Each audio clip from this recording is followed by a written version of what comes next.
Welcome to Phone Booth Fighting, everybody. I've got Dan the Outlaw Hardy as my special guest inside the bunker here. More on that in a second.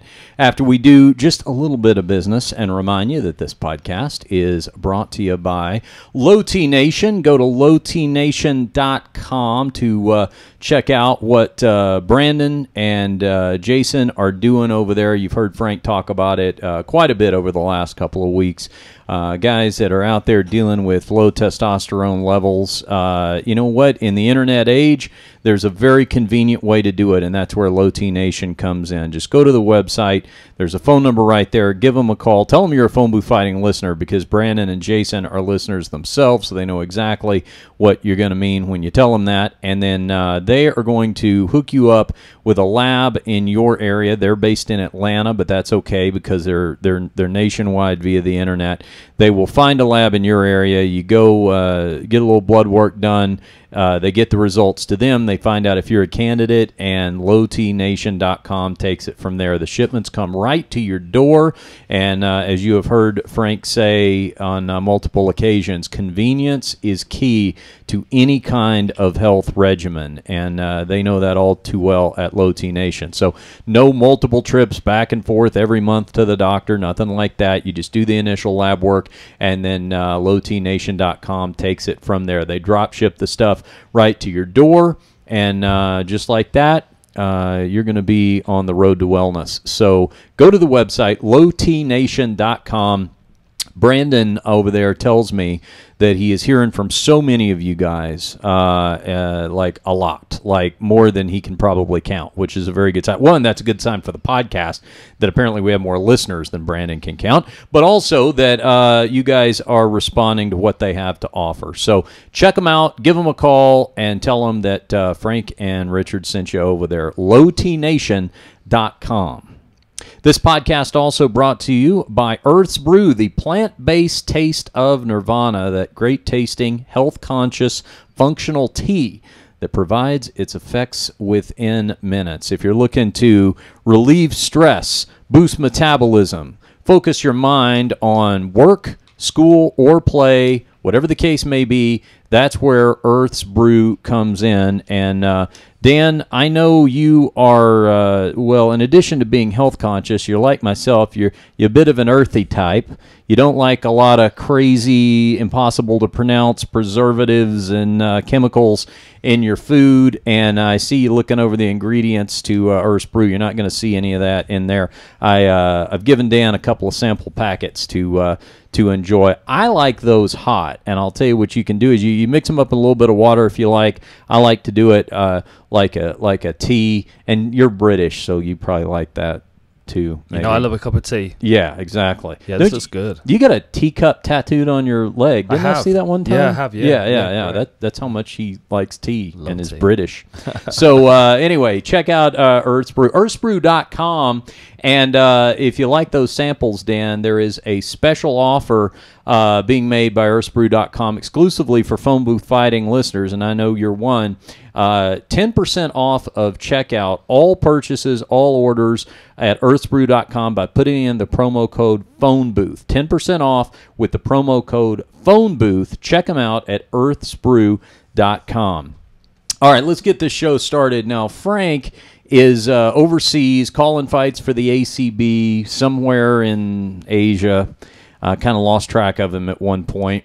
I normally track him by his iPhone. I just log into his iCloud, see where he is, but it quit responding a little while ago, so hopefully that's not a bad sign. But Dan the Outlaw Hardy came to fill in. Now, Dan is in town for the Conor McGregor Floyd Mayweather Spectacular that's going down here in just about 48 hours as we tape. So we're going to be talking about a lot of that. We're going to talk about Dan's book, his autobiography, and also some music, because Dan and I both love us some music, and we're going to be getting into that wherever else the conversation takes us. Let me remind you that this podcast, Phone Booth Fighting, comes to you twice weekly, 100% free, and you can get it in iTunes, Google Play, SoundCloud, Stitcher Radio, or wherever podcasts are available.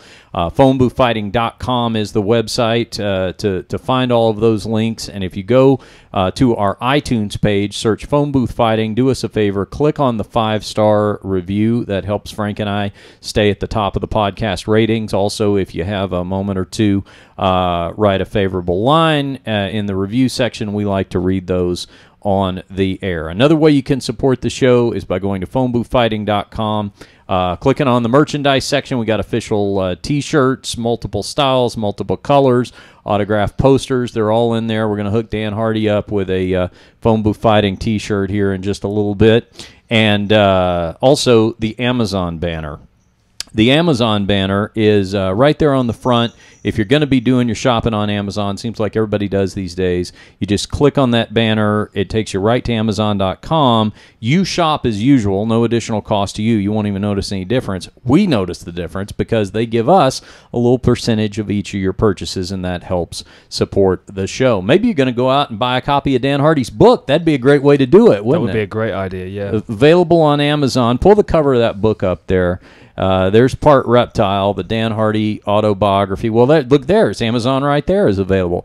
So go to phoneboothfighting.com, click through the Amazon banner, and buy Dan's book. That's everybody's homework if they got a little extra change to support the show and support Dan. I'm going to ask you about, we got to get into this book in a second, but first things first, the order of the day, Dan, is Conor McGregor and Floyd Mayweather. Now, you're over here to do the British commentary, right? You're going to do that for Sky? Mm-hmm. Is that Sky right? Sports, yeah. What Sky Sports is kind of like, are they kind of like an HBO in England? How would you compare them? Yeah, they're basically Showtime in the UK. Or Showtime, right? Yeah. Yeah, I mean, we have two major companies. We have BT Sport, who pick up all the UFC. They put all the UFC shows out. And then Sky Sports, who do, the majority of the other major programming. Okay. And there was a bit of a bidding war between the two as to who was going to get the pay-per-view. Yeah. Sky Sports won it, and they asked me to come on the news and just discuss the fight. I guess they've never covered MMA before in this context, at least. So, yeah, they brought me on and they asked me a few questions, and I think, to be honest, that the reaction they got from the MMA community was so surprising. They thought, well, we need to bring somebody in for commentary as well, just to kind of see if we can do this thing justice. Who are you working with over there? Who else has been involved? Was Wayne McCullough doing anything? I saw a picture of him. Yeah, Wayne McCullough was working with us yesterday. An excellent boxing knowledge, as you would imagine, and a bit of a hero in the sport over in the UK. Mm-hmm. We've also got Johnny Nelson, who's a former boxing world champion, Carl Froch, who will be on the call with me. Yeah, excellent. We used to train alongside each other, so we've known each other for a while. And then the other guy is Adam Smith, who's their boxing guy. Okay. He's excellent. So it's a really good team of guys. To be honest, I was surprised they brought me in, because with those guys, you've kind of got boxing covered. Yeah. Obviously, with the introduction of Conor McGregor and the possibility of something unusual happening, I think they brought me in for all the extracurricular stuff. Yeah, well, see, I like this because there actually seems to be some question, the last I heard, with Showtime, as to whether or not they were going to have an MMA presence on the broadcast. Because I know they've been using Brendan Schaub for coverage, but I don't know if he's going to be. He wasn't sure if he was going to be specifically part of the the actual play-by-play. So I guess that remains to be seen. But I think that's kind of an important thing to have, because if you're just a lifelong boxing fan who's never really watched MMA, you're going to need a lot of nuances of MMA, tendencies, the difference in footwork, the difference in stances, styles. You're going to need all that explained, right? Yeah, without a doubt. And it's the unpredictability of Conor McGregor. That's what keeps this interesting. And that's what's keeping this so prevalent in the public eye, because he's the unknown commodity in this. With Floyd Mayweather, you know what you're going to get. We're expecting Floyd Mayweather by decision might as well be his nickname. You know what I mean? He's not stopping guys. He's not blasting people out of there. He's not been stopping guys since the first half of his career, really. I mean, the last person that he stopped was Ricky Hatton, in my opinion. I mean, he got the Brandon Rios kind of cheap shot thing. When he had his hands Victor down. Ortiz. Yeah, that was Victor Ortiz. That's right. That was a weird one. Right. So I kind of struggled to count that one. Whereas Conor's the big power puncher. Yeah. And in 4 years he has raised the game of mixed martial arts. Like nobody else. Yeah. As well as the self-marketing and the self-promotion side of it, which is excellent, and which I'm sure he learned a lot from Floyd Mayweather. But going into this fight, it's fascinating because we have effectively the best, well, now John Jones is out of the picture. We have effectively the best mixed martial artist on the planet facing the best boxer on the planet. And it's fortunate that they're around the same weight. It's fortunate that Conor was willing to step out of mixed martial arts and into boxing. And it was fortunate that Floyd was willing to accept a new challenge like this. Because you've got to think, most people everybody that Floyd's fought in the past probably 10 years, he's been able to watch 200 or 300 rounds of them fighting. There's nothing of Conor McGregor in the boxing ring. So it's difficult to glean anything from a mixed martial arts fight, in my opinion. So I expect, I would like Floyd Mayweather to win this fight. I'm sorry. I would like Conor McGregor to win this fight. I expect Floyd Mayweather to win this fight, but you know what? I'm expecting him to win it by decision. By the way, by decision would be the worst boxing nickname ever. If you were introduced as Floyd by decision Mayweather. But really, I mean, you hit it on the head. That is his MO. Yeah. And not only the fact that he may not be stylistically predisposed to a lot of knockouts because maybe he doesn't have that kind of power and he's notably a defensive style fighter, but I think the bigger problem is that he doesn't take the chances when they're there. I've seen him go to decision in 12-round fights that I think he could have finished in the 7th or the 8th, but he knows where the security is. So while I think, Conor's got the power. Conor is left-handed. There's a lot. Conor's got the youth. He'll be the bigger fighter then. There's a lot of those things. I just don't know that Floyd is going to do anything in terms of risk that's going to really open up that possibility. That's my fear. Now tell me I'm wrong.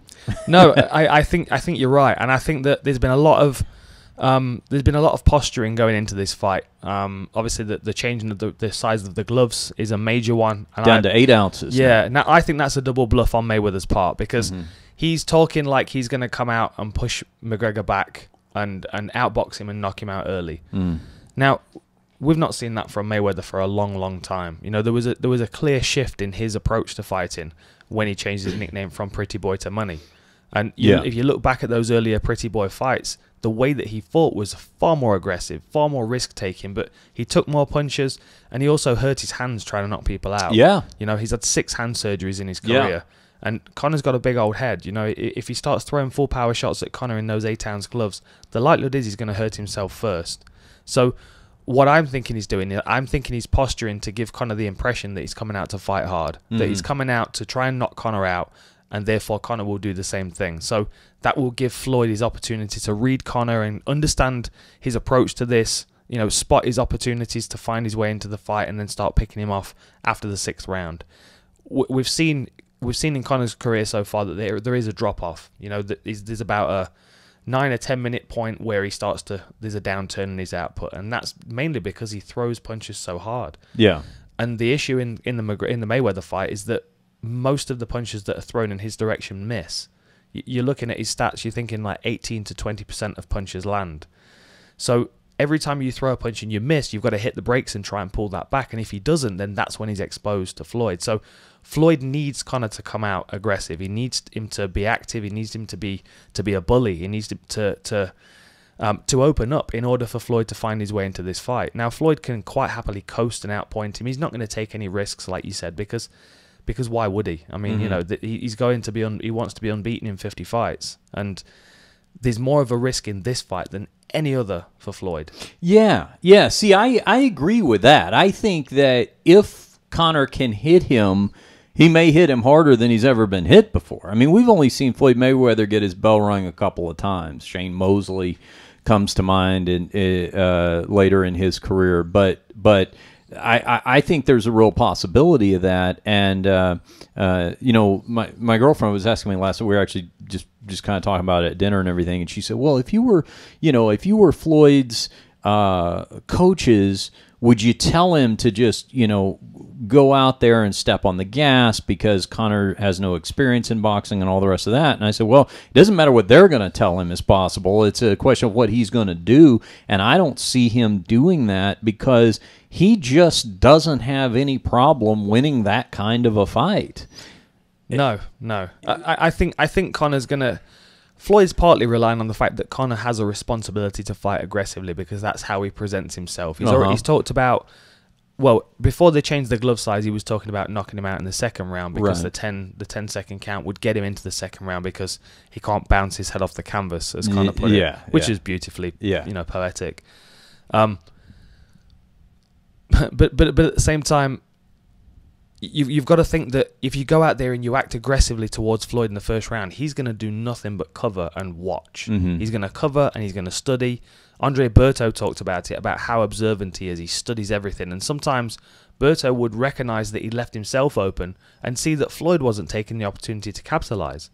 He'll wait until Conor starts to slow down, and that's what he's banking on. So if Conor starts slow, if he takes those first 2 rounds to pace himself and to get comfortable in there, I actually think that's a benefit to Conor because that makes Floyd, that forces Floyd to do something. It forces Floyd to either stand back and wait for Conor to come, and then therefore he's wasting rounds, he's not getting the reads that he needs, or he's going to start moving forward, and then because Conor stands outside of punching range, Floyd has to move through a range which he's not used to, towards probably one of the heaviest punches he's fought. I mean, Conor's going to be 16 pounds heavier than him on the night. I mean, I know you look at guys like Canelo Alvarez, and Canelo's a hell of a puncher, but he's a traditional boxer. He moves in a predictable way and that's what Floyd's been studying since he was a 4-year-old. He studied those movement patterns as he was growing up, probably more than he did his schoolwork, to be honest. So he's familiar with people coming at him. Wait a second. Now that's a charge. Are you telling me, Dan, that Floyd was a better student of boxing than he was of reading, writing, and arithmetic? He's a creature of his environment. You've got to think, his father and his uncle his whole family were a boxing family. So everything that he's experienced in boxing so far is familiar to him. So if Conor goes in there and tries to box, that's a bad idea because that's what Floyd's expecting. That's what he's used to. If Conor comes out and tries to box, he's going to look like an amateur to Floyd, purely because of the people that he's been in there against. That you talk about the Manny Pacquiaos and the Cottos and the Alvarez. If Conor goes in there as a combat athlete, as a mixed martial artist, and thinks outside of the box, there's definitely the opportunity to catch him with something unpredictable, and that's where his power comes into play because power's only applicable if it lands cleanly. Let me ask you about the body shots, because this is a thought I had, and you could probably either validate this or dispel it. But I was thinking about the fact that, everything is so much more cumulative in boxing. Even the knockouts. I mean, it's devastating when you see somebody get knocked out in MMA, but it might actually be better over the long run because there's no standing 8 count. And when you look at the punch stat numbers after 12 rounds of boxing, somebody's sometimes gotten punched 200 more times than somebody in an MMA fight. So along those lines, with the body shots in an MMA fight, you've got kicks being thrown, there's takedowns, there's grappling, and it's not just a constant assault on one of 2 areas of the body, either the head or the torso. So my thought is that, after midway point of this fight, if this is actually turning into somewhat of a toe-to-toe contest, that could benefit Floyd Mayweather because of the volume of body punches that he may be able to throw at Conor, a much greater number than Conor would have been used to taking in another fight. Is there maybe something to that? That makes perfect sense. And the other thing as well that comes into play in this is because Floyd's so conditioned to boxing and so experienced in pacing himself over 12 rounds that his output will be very different to Conor's.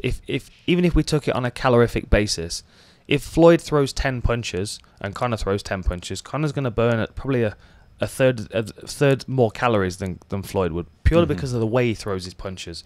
There's far more engagement in his whole body, the way he overextends with his left hand, the intention in his punches, he throws to hurt people. Floyd doesn't do that.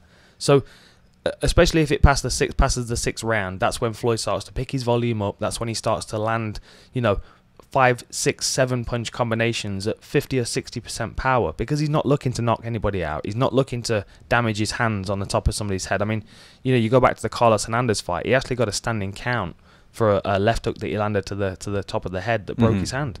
Yeah, like these are all things that factor into his approach to the fights now. So every experience that he's had in the ring so far has created this person that fights out of a defensive shell. So he's not going to take any risks early on, and then when Conor starts to get tired, his reaction times will be slower. The opportunities for Floyd to catch him with any kind of openings that he spotted in the early rounds, he'll then be able to exploit. But he's still not going to be thrown with intentions to knock Conor out. He's going to be wearing him down. He's going to be beating him up, and I don't think he has the power to put Conor down. Mm-hmm. Let me rephrase that. Maybe not the power. Maybe he has the power. He doesn't have the hand strength to deliver the punch, and think that it can continue fighting. You can't numb the hands in Nevada. That's another good thing that goes towards Conor's favor. Floyd's done that. What is that for those who don't? They use cortisone. Right. They inject into the knuckles. Any kind of hand problems they have, it to a certain extent numbs the pain. So this would be prior to the fight. Mm-hmm. You could do that, but in Nevada, how do they know whether or not you've done it? Is there a test for it? I mean, would it come up in a blood? How are you testing for it? I wonder. I think there's a window of time in which it has to be done for it to be effective. It's almost immediate, so it would have to be done in the arena. Oh, gotcha. Yeah. Okay. So they're on top of that. So that's something else you got to factor in, because Floyd's not going to be throwing with basically numb clubs. Yeah. Right. You know what I mean? He's going to feel every punch that he throws if he's hurt his hands. Yeah. So I think the body shot's going to be the most effective thing. And if Conor does start to slow down, if he does start to gas, those body shots will be far more effective in the later rounds. Mm-hmm. Now, like I said, I don't think Floyd's going to be able to knock Conor out. He's not going to be able to put him down with a punch to the head. He could possibly drop him with one to the body. He could possibly make him retire on the stool. We may even see the referee step in and wave it off as a standing TKO if Conor's taking too many shots. Yeah. But it's not a... Floyd's not a murderous puncher. He's not been a murderous puncher since he was a super featherweight. 125, 130 around there. Conor's not been 125 since he was about 8 years old. So like the natural sizing of the guys is very different as well. And I think Conor will naturally have more power, particularly in the early part of the fight.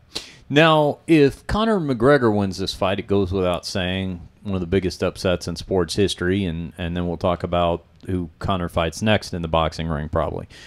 But if Floyd wins this fight, my thought is that, there's some history on the line here. I have great reverence for boxing history. And Rocky Marciano's 49-0 record was tied when Floyd won his last fight and retired. 50-0 will beat it by one. But it will beat it by one against the guy who has never had a professional fight. That being said, and I've said this a number of times on the show, Floyd Mayweather is going to celebrate this like he knocked out Sugar Ray Robinson. If he gets that 50, there'll be the merchandise, there'll be the hat that looked like you got it at the kiosk at the mall with the big 50 and one on everything. I mean, it is a 12-round decision victory for Floyd Mayweather really a victory? I don't think it is. I don't think it is. I really don't think it is. And I don't think the boxing community would consider that as well. And I think if Conor makes it to the 12th round, no matter how the fight went, he's given a good account of himself. Yeah. That's a victory for Conor. And he can, even with a decision lost to Mayweather, it sets up so many other fights. I mean, you've got to think the Paulie Malignaggi fight is going to happen. Let's talk about that, because we had a couple of shows ago, we had Angelo Reyes in here, who's Frank's striking coach, but he's also a close associate of Paulie Malignaggi, and he had been with Paulie right after all of the stuff. By the way, will you pull up that picture, Travis, of Paulie and Frank and Angelo, everybody talking over at Robert Drysdale's place? I know it's on Frank's Instagram, I think. You can probably find it there. But I wanted to ask your thoughts on that, because Paulie was brought in as ostensibly as a sparring partner of Conor McGregor. It was unusual in the sense that normally in a sparring situation, you're going 3 rounds with the fighter who's training, and then they're bringing in a fresh guy because they're trying to create that resistance.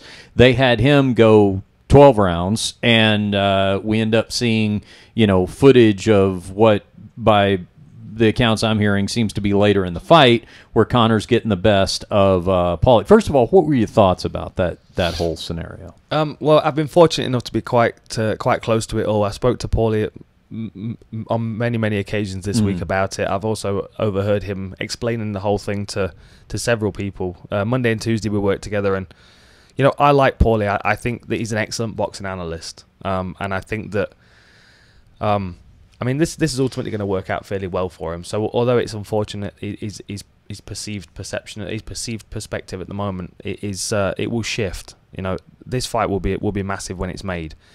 But going back to the sparring, it certainly does seem like Paulie came in with the intentions of being some kind of an assistant, whether it was to be, you know, a sparring partner for a couple of rounds and then to like advise, to answer questions, to, you know, I'm not sure exactly how they would have utilised him, but I don't think that they utilised him in the best way by bringing him in and beating him up for 8 rounds, because, you know, I actually got photos after the first sparring session, and the first thing I thought to myself is, Paulie's out of shape.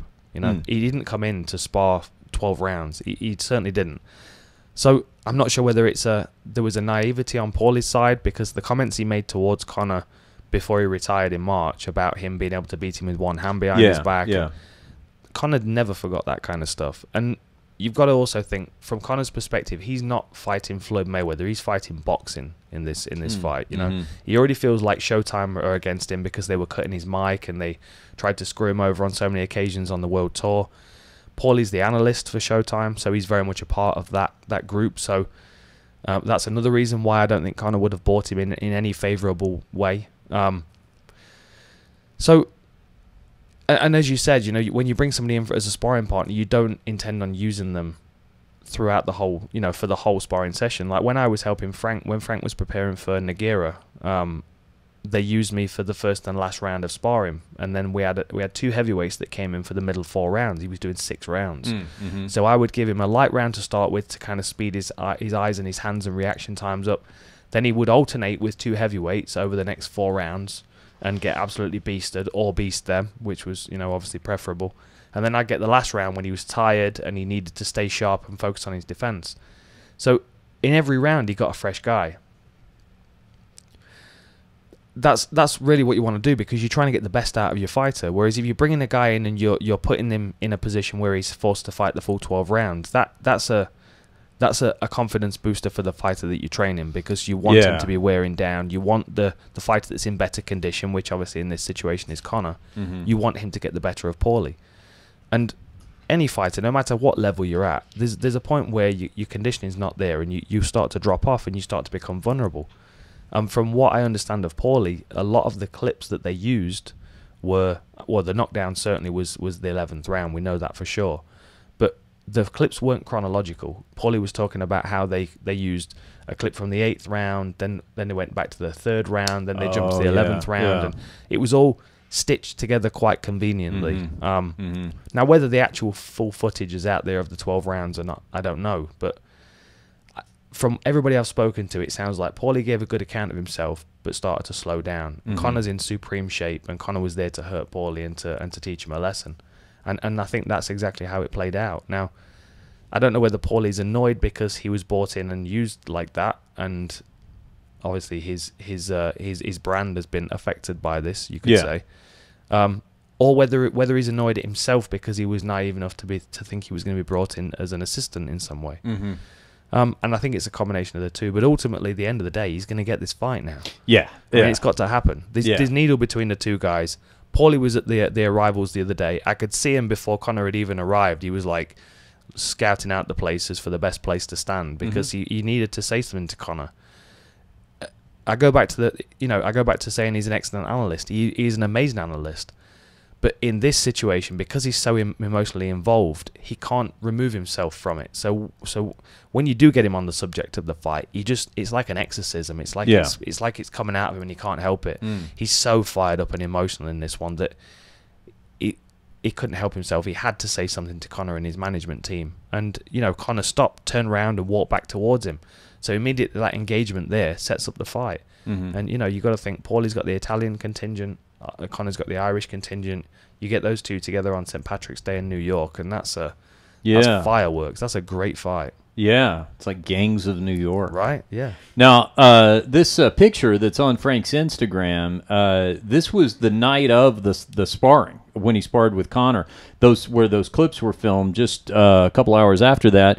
Angelo had brought Paulie over to Robert Drysdale's gym. Frank was training over there, and this is them sitting around talking. Apparently, this went on for a couple of hours. Paulie was actually using this as Exhibit A when Conor was trying to claim that he had concussed him, because he said, hey, if I'm so concussed, here's me sitting around for 2 hours talking to Frank Mir. I don't look concussed, do I? And I actually added to that point. I said, listen, I don't think a guy is going to be that concussed when he's able to coordinate his pants and his hat like that.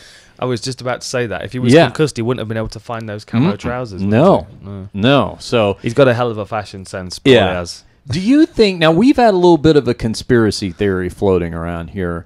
Do you think that there's any possibility that Paulie could be playing along with, you know what, this is great. This works on several levels. It's great for promoting the fight because it's showing that Conor can hang with a pro boxer and, in fact, you know, send him to the canvas or whatever. And then there's a payoff for me, Paulie Malignaggi, like you've been saying, because then I get him after the fight and I'm going to make a ton of money. I mean, that might be Paulie's biggest payday ever. Yeah, quite possibly. Quite possibly. I don't know. I don't think Paulie went in there with the intention of like promoting the fight necessarily. I think he went in there either with the intention of helping out and to get some information for his own commentary, and also to get a good read on Conor, because you know he does want to fight Conor. There's no doubt about it. He said it before he retired. It's even more you know obvious now. Yeah, I don't know. I don't know. Maybe it wasn't. You don't see it as being maybe that pre-planned. No, I don't think so. But that maybe now that it's all happened, I mean, he can't. Surely he's smart enough to realize that you know what, even if I got blindsided by something, this might actually kind of work out. Yeah, he sees the silver lining. I think he expects to be treated differently. Yeah, and I think he's disappointed with how he was treated. But at the same time, he's smart enough to see that there is a silver lining here, and there's probably a $25-30 million payday at the end of this. Yeah. Before we change the subject, I am still sort of stuck on why this fight happened to begin with. I understood why Conor McGregor wanted to do it. I understood why Floyd Mayweather wanted to do it. I just never thought the UFC would allow it to happen. Now, because they've got Conor under contract, they could absolutely prevent this from happening. Now, Conor could say, okay, screw you, I'm going to sit it out and not fight. But essentially what he'd do is he'd age into retirement, I guess. I mean, I'm saying they could have a standoff, and the UFC, because of the contract, and they can keep you from competing in other combat sports, would not allow it to happen. Now, I realized at some point there was a lot of money to be made off of it, but for as much money as is being made, it's almost, you know what it is? It's kind of like introducing your super hot girlfriend to your friend that's much hotter than you are. You know what I'm saying? Like, here's my really handsome buddy boxing, right? who makes 10 times the amount of money, I make on a given night, and now they're off hanging. Yeah, I'd just be worried maybe I wouldn't see her again. Now, I think what has changed in that, and I'm interested in your thoughts on this, because I think what has changed on that since this conversation first started taking place is that this company went from being owned by the Fertitta brothers to the new ownership, and that new when you pay $2 million for something and you turn it into a $1 billion company, everything you see around you looks like profit. Everything looks like success. It's like we had a very minimal investment, so everything I'm seeing looks like awesomeness. But when you pay a couple of $1 billion for something, everything you see immediately looks like, do we have to have that? Can we cut that? Does that person have to work? Maybe we should cut back on this or that. So when they see an opportunity to get the reports are 40 million, 44 million, something like that, that's a hell of a payment to make back on your whatever loan you had or something like that. So I'm just putting a lot of ideas into your head there, and I want your thoughts, Dan, on what do you think changed about this fight going from it's not going to be possible, this is ridiculous to even talk about, to here we are, and Dana's even acknowledging that, hey, if Conor comes back to mixed martial arts, I may have to give him equity, and I understand that now, and I've never been willing to do that before. What do you think? We've never had a platform like this before as a sport, you know, and the only person that could have done that is Conor. Yeah, and it's important for the UFC to have a good relationship with Conor because of how prolific he is. You know, he's one of the few people that's transcended the sport. You know, obviously Ronda being the other one. I would say John Jones, but at the moment he looks like he's removed himself from that group. So, Conor is a standard bearer for mixed martial arts, and particularly for the UFC. And the amount of people that will, for the first time, be watching even just clips of mixed martial arts this week, that's a massive benefit. Plus, obviously, as you said, there's a big chunk of money coming there. And Conor's not the kind of person that... He marches to the beat of his own drum, which is why he's in this position in the first place. So if the UFC tried to keep a leash on him and tried to hold him back from doing these things, the relationship would just deteriorate, you know. And there are ways in and out of these relationships. You know, I don't know the ins and outs of the contracts, but there are ways around these things, I'm sure. And Conor would find a way, even just through stubbornness. He could sit it out, and he could deprive the UFC of him as a commodity. Yeah. So it makes sense to me. I think the hesitation in the beginning was that they thought Floyd was bluffing, and I did as well. I thought Floyd was just posturing, just trying to keep his name relevant, keep his face in the mainstream eye, and there's not a single boxer on the planet that can give him that right now. So, you know, him talking about fighting Conor McGregor kind of made sense to me in the beginning, but when they signed the contract, I was as surprised as anybody because I didn't think it was going to happen. But it makes sense for the UFC. You know, it makes sense for the UFC. The reality is, you know, as good as Conor is right now, if he comes back to the UFC, he's facing Tony Ferguson, Kevin Lee, or Khabib Nurmagomedov. All three of those, as good as Floyd is as a boxer, all three of those have the potential to wreck Conor. Yeah. And they wreck him in his sport and take his belt. So we know you've been following this sport as long as I have. It's very short-lived. You know, someone can fall off immediately. You know, they can be right at the top of the game. Look at Ronda. She was right at the top of the game. One head kick, and it's leveled. Yeah. And the whole of women's mixed martial arts was affected by that knockout. Yeah. So you never know what's going to happen. Conor could potentially lose his next fight in mixed martial arts, lose his belt. Kevin Lee could choke him out. Khabib Nurmagomedov could take him down and smash him into pieces. You know, we just don't know what can happen. So it's quite safe to put him in there with Floyd Mayweather. It's a win-win situation. I mean, so he gets lit up over 12 rounds and loses a decision. It was Floyd Mayweather. Right. You know? Yeah. And I keep using this quote because it's the my favorite one so far. Brad Pickett said this the other day. If they're fighting over a pig, Conor gets the ham sandwich. That's the bottom line. No matter what happens in this fight, Conor is safe in the knowledge that he is the better fighter. Yeah, and that's the baseline for everything in this. You know, no matter what the boxing community say about this fight, the bottom line is that Conor's the better fighter. Not necessarily in the boxing ring, but in a fight. And when you're trying to appeal to mixed martial artists, that's what we're interested in. Yeah. If we were interested in individual aspects of the sport, we would be talking about boxing or Muay Thai or Brazilian Jiu-Jitsu or whatever. Mixed martial arts, the original reason why we got this together was to find out who's the best fighter. So we know that in this equation. Conor's playing in boxing rules, but he's still the best fighter. So we're happy with that. If he loses to Floyd, so what? It doesn't matter. He comes back and he's still going to fight in the UFC. And if he doesn't, so many more people know what the UFC is after this week that it was worth it.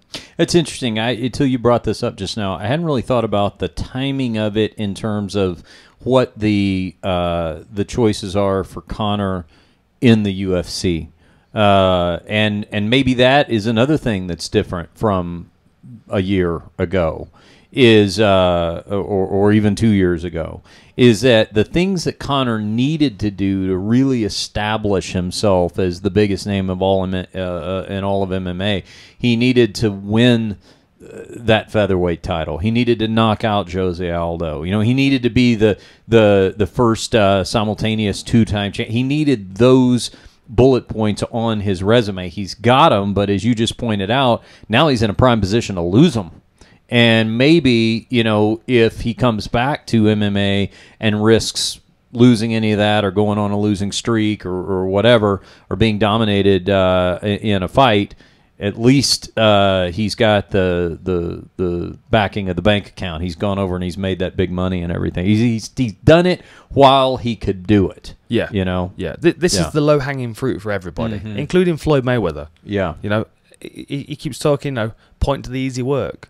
I don't understand that, but did you understand that any better than me? Okay. It went, hard work is what... And then everybody would yell easy money, I think. Isn't that what they were yelling, easy money? And then he'd have them do it 3 times, and then he'd say, well, point to the easy work den. Yeah. I don't understand what that means. Okay, first of all, I don't think there's any... Listen, I work at a brothel. Let me tell you something. There is no such thing as easy money, okay? Some days are harder than others, but one way or another, you earn that money. So I don't think there's anything such thing as easy money. But hard work is easy money. So, do you understand it? Basically, he's trying to give us the impression that he works hard in the gym. Yes. So the fight's easy. That's what he's trying to say. Okay. Right? I get that. Okay. So the work that he's put in so far in his career that's got him to 49-0, has put him in a position that makes Conor McGregor look like the easy money here. Okay. Because he feels like he can step in, make 200 million fighting a guy that's never had a boxing match before. Yeah. So for Floyd, this looks like easy money. This is a cash grab for him. Okay. This is also a cash grab for Conor McGregor because he's stepping in with nothing to lose against the best boxer of all time. Okay. This is also a cash grab for the UFC because they're allowing Conor to step into a sport where he's probably not going to get hurt too bad, and it's certainly not going to affect his brand in the mixed martial arts world because, like I said, he's the best fighter. Mm-hmm. So everybody's making bank on this. The fans are all loving it. The betting lines are crazy. The only people that lose here, the only people that lose financially here are the people that are the betting companies. I've done some work with these guys, and they said if Conor wins, we lose millions. We lose millions. Even if Floyd loses, he's still making a ridiculous amount of money. Yeah. The only thing that's really going to be affected in the long run after this is if Conor wins, is boxing. Yeah. Because, if you've got 100 kids and 50 of those kids want to do MMA and 50 of those want to do boxing, how is that going to change when the best boxer in the world is beaten by the best MMA fighter in the world? Mm-hmm. I mean, of course, the kids go into MMA. It makes perfect sense. So we may not see the effect of this for another 10, 15 years until these kids have grown up and have found their way into these sports. But it affects boxing, this does, if Floyd loses. And I think that pressure is now on his shoulders. And I don't think he realised that until the press tour was over. So I want to ask Dan about we're gonna talk about Dan's book, and you just to put a closing punctuator though on the fight. So you're doing the fight night commentary. Do they have you do anything else? Or you pretty much can you enjoy yourself for the next 2 days in your former hometown, or what are you doing? Well, I've been extremely busy. I've been enjoying myself, of course. I can do with a bit more sleep than 2 hours a day, but I'm loving it. They've had me working since Monday morning when I got here. I arrived Sunday afternoon. We started filming at 6 a.m. Monday morning at the Vegas Strip sign, and it's really been non-stop since then. We've been bouncing from one place to another. There's a media tent down near the Tropicana, which is, you can see my fancy wristband. We have to wear these all week. We've been tagged like cattle. Thought you'd been to a music festival. No, unfortunately, I'm not that cool. But this scans us in and out. Like, it's top security. It's very, very organised. But there's loads of stuff going on. I like how they put it on real tight, too, so you can't pass it off onto somebody else. That's it. Yeah. It's top It security. looks like you're just trying to accentuate how muscular your forearms are, but not really. Yeah. All right. Before we talk about some other things directly from the pages of the life of Dan Hardy, I need to tell you about our friends over at Real Water. See there, right on cue. Dan's going to take a drink of his Real Water, a premium drinking water with 8.0 pH balance that utilizes the proprietary E2 technology, making it the only drinking water on the market that can maintain a stable negative ionization. I tell you, Dan, I took one of these little tests for your like where your ionization is, and it was like this little little thing you put on your tongue. It tested your saliva pH balance, right? And I was perfect. Really? I'm probably in no other aspect of my life am I perfect, but in this one aspect, thanks to Real Water, I am. Damn. So I should start bathing in this. Yeah. I'm like 95% acid. Oh yeah. Well, then we can help you out with Real Water, since it is alkaline and with that 8.0 pH and negative ionization, it can help your body restore balance and reach your full potential. You can order yours today at drinkrealwater.com. Or just look for it in your area. If you're in the Nevada, Southern California area, this stuff's in all the stores. So, and they also... This is a great idea. Look at that. I mean, the MMA and Muay Thai poster inside the bottle. Certainly glad you brought that up, Dan. That's brilliant. You don't even know this because you've been out of the country. But since you left, the folks at Real Water put on an amateur fight promotion called Real MMA. And Frank and I are minority owners in the promotion. Nice. Somehow the Nevada State Athletic Commission actually approved me for minority ownership in an amateur fight promotion. So it's a lot of fun. We go to the fights. Frank critiques the fighters, and I yell at the DJ. Perfect. Because he makes some bad choices sometimes. Yeah. Boy, damn fight DJs. None more so than I tell you, I fight a silent battle with that UFC DJ. A lot of people don't know, but it seems like with every successive event, the oral assault becomes greater because I know a few things I'm going to hear. I'm going to hear that move, bitch, get out of the way. Oh, I don't know if you've ever heard that one. Yeah. And I'm going to hear turn down for what? They're going to play that one. Yep. And then... Let the bodies hit the floor. They're going to play that one. And then this is the one that galls me, though. Because they've got one that somebody has taken Crazy Train by Ozzy Osbourne, and he just yells, "Let's go!" over the top of it. Over and over and over again. Somebody told me what it was, and they gave me a name. It was like an entirely different song. I'm like, no, that's not what this is. This is Crazy Train, and there's somebody yelling "Let's go" over it. Yeah, and they've just claimed it as their own. Yeah, I have this love-hate relationship with the actual UFC. That, you know, the you're gonna get wrecked, you're gonna get knocked out. Yeah, theme music. Like, oh, that was the Ultimate Fighter song, right? Yeah, isn't that what they played? Yeah, and then there's the one what's the one they use at the start of every UFC? I mean, they've been using it for like 15 years now. You know which one I mean? Yeah. I can't remember what it's called. Yeah. Oh, is that Lil Jon? Mm-hmm. Is that who does the... oh, okay. You want me to go ahead and play it for you? I don't know. Oh, yeah. Yeah, hear just a little bit of this. This is the Crazy Train. Have you heard this one, Dan? Do you know? I think I have. Okay, just tell me how this is different than Crazy Train, other than the person yelling "Let's go" over the top. I got to fix the audio. Okay. Well, that's terrifying. Yeah. You know, something that I know these are your sponsors, so there's no reason for me to plug them, but BPA-free bottles as well. Yes. Let's not overlook this, especially in Vegas when your bottles are sitting in the car in the sun. Yeah. You don't want bisphenol A leaching into your water because that stuff will kill you. Will you explain that to everybody? Because a lot of people don't realize that you can just... You know, I'll throw this water bottle up on the dashboard of my car, you know, the whatever generic version of drinking water they're getting at the store, and they don't realize what that plastic bottle's doing to them. Yeah. Bisphenol A's, there's a lot of research going into this now, but basically the plastic breaks up into the water. Yes. And it's been found to cause all kinds of problems in the human body. So we're starting to find... a lot of bottles now. I mean, the more progressive drinking water companies are using BPA-free bottles. Well, this is something that will confirm your suspicions if you're starting to believe me. If you pick up one of those regular, generic, cheap bottles of water, if you look on the back somewhere, it will say "Do not refill." Now, there's a reason they put that there, because in 10 years' time, when people realize that those bottles are actually killing people slowly, there'll be loads of lawsuits, and that's how they're going to cover themselves. Mm-hmm. I always keep an eye on that, you know. Mm-hmm. Warning, contains sulfites. Why are you warning me about the sulfites? Yeah. You know, am I going to regret this in a couple of years' time? You know?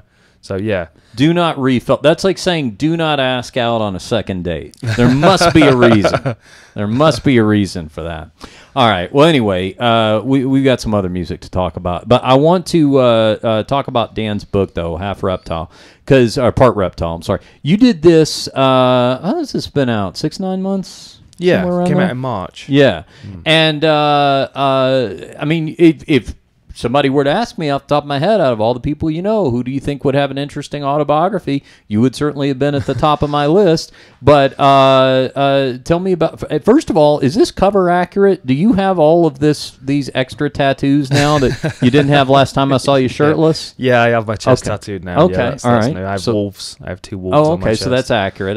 Okay, no photoshopping there. Although the reptile skin's not currently real, but I'm working on that. Oh, I see what they did there. Yeah, it's very subtle. Yeah, I'm trying to get some scales. Yeah. Did you do it? Did you have a ghostwriter for this? Yes, I did. I worked with a guy called Paul Gibson, who's a boxing journalist. Okay. How did he do, from your perspective? He did excellent. He did excellent. I mean, I was very much. I wanted to write the book, and big chunks of the book were written by me, but we sat for hours and hours talking. And what I realized as well, particularly about 2 or 3 weeks into this, is that I couldn't have produced this book without Paul. Paul there, because it wouldn't have been the same quality. I needed someone to bounce off. I needed someone with an outside perspective to ask me questions, because I would have put in stuff that maybe wasn't necessary to put in, and I would have ignored stuff that I thought people wouldn't be interested in, when in actuality it's quite an important part of the story. Yeah, I mean, to be honest, I called him a ghostwriter. He was more of a therapist than anything. We talked, and we went through everything from the beginning of my life. Old photos, we watched all my fights. He spoke to my family, and he was excellent. I mean, he's an excellent writer anyway, but to have somebody there to help me through this process was essential, and something autobiographical. In the future, when I write books, they'll be predominantly written by me, but for the autobiographical one, I needed some help with it. Yeah, and it's like having a director. Yeah, and it's like you've got a movie script, and the director helps to shape it, because it can't be 6 volumes, right? I mean, you've got a certain limitation there. Yeah. You say you talk to your family. Do you talk to your grandma? Because she's she's like the president of your fan club, right? She's the president of the UK, to be honest. I think she's I do. No, she's amazing. She's my whole family are. They're all very, very. They are extremely supportive. Yeah, they are. But my grandma's the fighter. Yeah, I've seen her punch a few guys in the past. Oh yeah. She can scrap. My grandma. Yeah. Well, you talked about the book, containing things that you didn't necessarily think people would be interested in, and then you found out that sort of thing needed to go in there. What was the biggest surprise, in terms of reaction, that you thought, oh, I had no idea somebody would be interested in that? Do you think? That's a good question. I mean, there were some fights that I would have gone into depth about that probably wouldn't have been necessary, but then other fights in my earlier career that when I first started talking about them with my ghostwriter, he was far more interested in them than I thought he would be. So we got into depth about a few fights, but more about my childhood than anything, about my experiences in early martial arts, in the struggles of trying to find a good instructor. My first taekwondo instructor was an awful bully. And that very much changed my approach and my feelings towards martial arts. I mean, I was afraid of him. I mean, I was 5-6 years old, and he was a bully. He was a mean bastard. And to be honest, if I hadn't have had those experiences in my early martial arts career, I may have gone in a different direction. If the club hadn't divided and I'd gone with the other instructor, I would have fallen out of love with it, and I would have gone in a different direction entirely. But just going over old childhood experiences and digging through some old memories and then experiences of going to rock clubs and getting into fights and what that helped me understand about combat in a real situation, and what was actually effective, and what I was able to do in those situations, and where I fell short. That was a very interesting process for me. Was there anything with the book that because you're a mini layered onion, you have a lot of diversity to you, and those are people that I gravitate toward in life in terms of wanting to By the way, just in case I forget to mention this, because Dan and I have not talked about this, and I'll come back to the book in a second. But I really, and I intentionally did not mention this to you before we got on the air, because I wanted to share his on-air experience. Our listeners have heard me say this before. Maybe you've heard me say it, because I know you listen to the show. But I really have you to thank for this friendship that I have with Frank, which with no hyperbole, has been one of the great friendships of my life.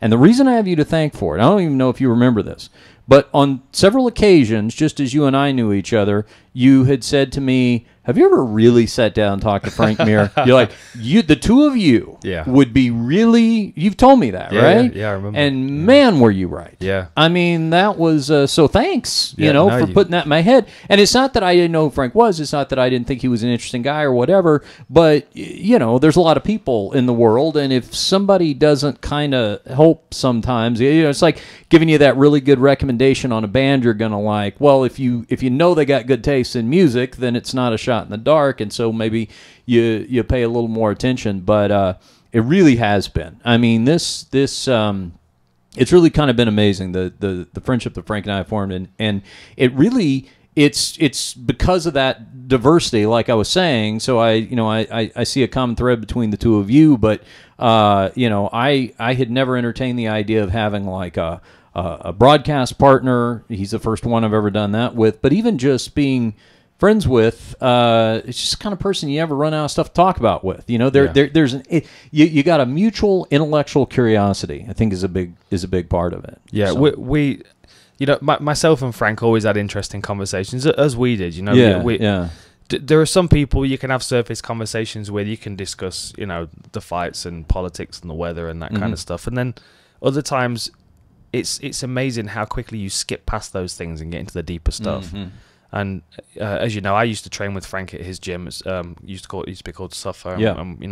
Great little facility. But the majority of the first part of the training session was us warming up and just talking. And we would go off on all kinds of tangents. And Frank, as you know, is a very intelligent person. He has a very broad perspective of the world and of his place within it. As I feel I do as well. And I always like to have those conversations because although we're in a very similar sport, we're in the same sport, and we're quite similar in many ways. We're very different in a lot of ways as well. Like I mean, I always used to call him Tackleberry, like the guy off Police Academy, because he'd show up to the gym and he'd pull up on his bike and he'd like basically unload this armory onto the table in the gym before he started kitting up for sparring. And I mean, it's just hilarious. We're very, very different in a lot of ways. I mean, we love classic cars and we love fighting, but and I would always have conversations with him and think, it was a really good conversation when I left. And same with you, we'd have a great conversation. I think, it was a great conversation. And sometimes you just kind of think to yourself, I would like to sit in a room and listen to those two people have a conversation. Yeah. And I mean, well, this is perfect because that's what I got. Now you're in the room. That's right. Two interesting people. One subscription later on your iPhone, and it's there for you twice a week. The sad thing with Frank being out of town, out of the country, we weren't able to get all three. But what we could do maybe is maybe we could get you to Skype in sometime or FaceTime in or something, and then we'll get all three of us going. Yeah, we could do that. Like to do that. But anyway, thank you for that. It's just been an amazing friendship, and it's a lot of fun. And you and I are like in a lot of similar ways, and I have kind of the same thought about. It's funny, the day-to-day stuff, like even just like traveling with Frank or going to something with him or something like that. The gun thing alone, it's always like, how guys talk about, they have to wait for their women to take forever to get ready. With him, it's the metal detector. With him, it's like, all right, Frank, we have to get there 15 minutes early because if they have metal detectors, you got to go all the way back to the car and then start all this disarming and all the rest of that. We have a new bit that we're doing as part of our live show. Dan joined us out for one of the first live shows we did, as a matter of fact, here in Las Vegas. But since you were out there with us, we got a new bit that we're doing called Combat Name That Tune. And the way this works is I'm pretty good at Name That Tune, so the DJ can play a few seconds of a whatever classic rock song. I can usually name it, but for this we clear the stage, and I have to name the tune before Frank can submit me. Oh wow! Yeah, and there's not much time. There's not much time. No, and we employ Eddie Bravo overtime rules, so there is a successive. The positions get progressively harder, and what I found is that a lot of times I'll have that song on the tip of my tongue, but just having to multitask, and especially as the room is getting dark from the choke being applied, you know.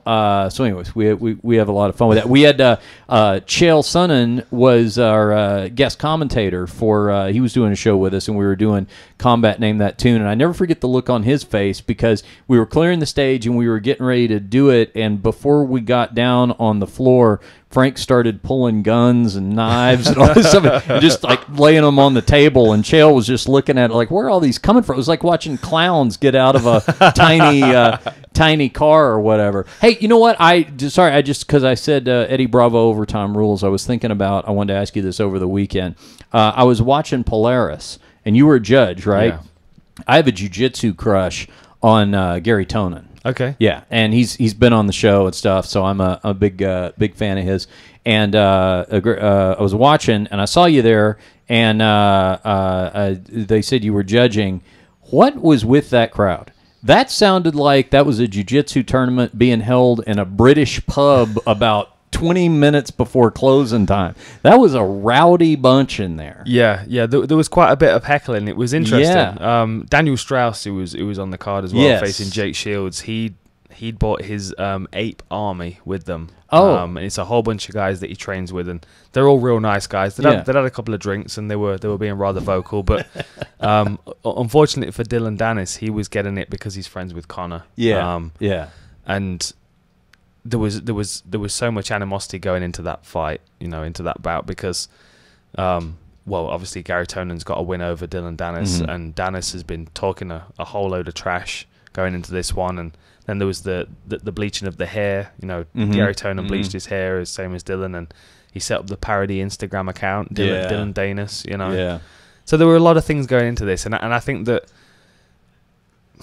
in the UK, we like people that poke fun at each other. We like people that can be a little bit mean. And Gary Tonin fits that bill. He takes everything quite, with a pinch of salt. He takes his jiu-jitsu very seriously. He takes his training very seriously.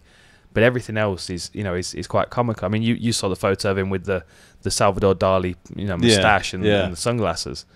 We kind of like that in the UK. We like people who are a bit quirky and have a bit of personality and don't mind a bit of self-depreciating humor. And I think to be honest, that in the build to the fight, I think Dylan Dennis had kind of, he tried to portray the tough guy, I'm not bothered, I can take this guy out kind of vibe, and we don't really gravitate towards that in the UK. So then when the fight started and it seemed like Gary Tonin was the one constantly pushing forward, I think the crowd were like, come on, you've set your stall out. You've got to perform now. Yeah. It's interesting to see that happen in jiu-jitsu too, because unlike a rowdy fight environment, it's actually quite is quiet. In between highlight moments, and so it's kind of like It's weird. It's like in those moments, it's a little more like a golf tournament, and which means you can really hear a voice or a laugh or something like that. But it is interesting to see that kind of storyline now carry over to the world of jiu-jitsu tournaments, because I don't think there's really been. I mean, there's been behind the scenes backstories and things like that, but nothing that I think could really be presented in compelling video form the way that a lot of this stuff has built. Now they've got countdown shows just like MMA fights have. Well, we're getting personalities coming through in the sport. I mean, AJ Agazarm is another one. And I think he's great. I really do. I like. You see him backstage and he's all smiles, he's shaking hands with everybody, but he plays the heel so well. He commands the microphone so well. He's a bit of a mini Chael Sonnen in the grappling world. The way he handles himself.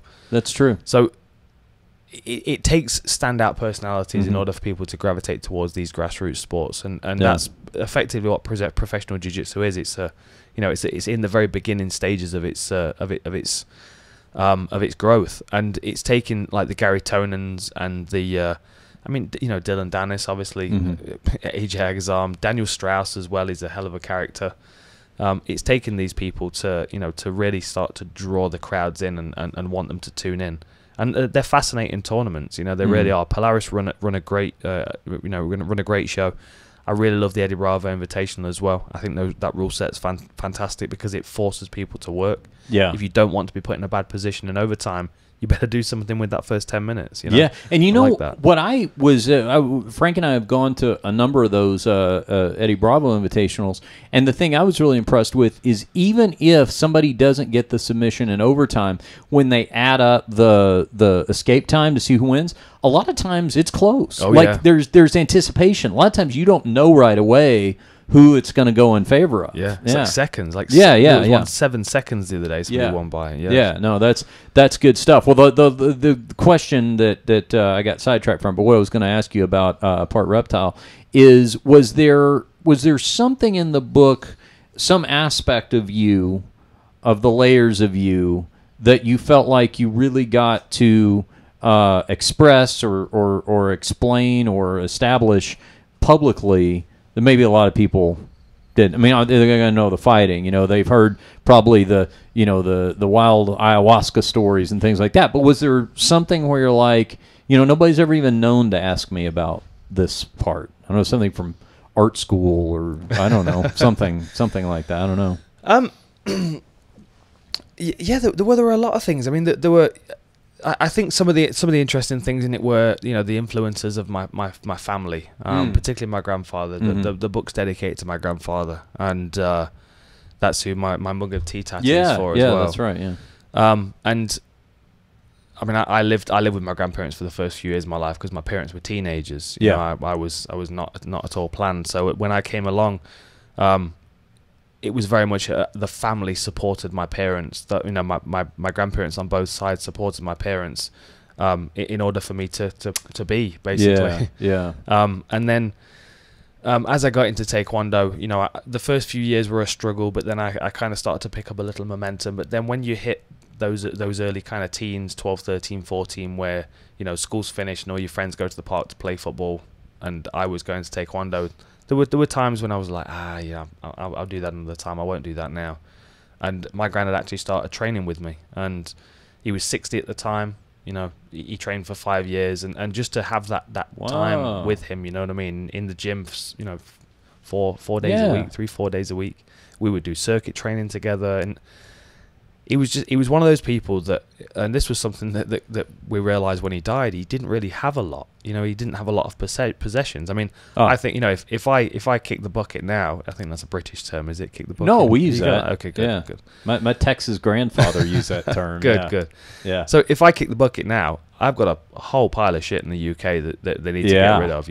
I have loads of stuff. Yeah, I'm not sure exactly where it all came from. Some of that crap's at my house, actually. I took a carload before you left and went back, which is cool stuff, by the way. Yeah, it was a big bag of music and DVDs. But anyway, yes, to your point. Yeah, I had loads of stuff. My granddad really didn't. His whole focus was on his family, on spending that time with his family, and it helped me realize what I meant to my family as well as what they mean to me. And then writing the book and being able to talk about all the people in my family and their support for me over the years has been really interesting. And the other thing as well, the thing I wanted to do more than anything is I wanted to talk about my martial arts career as matter of fact as possible.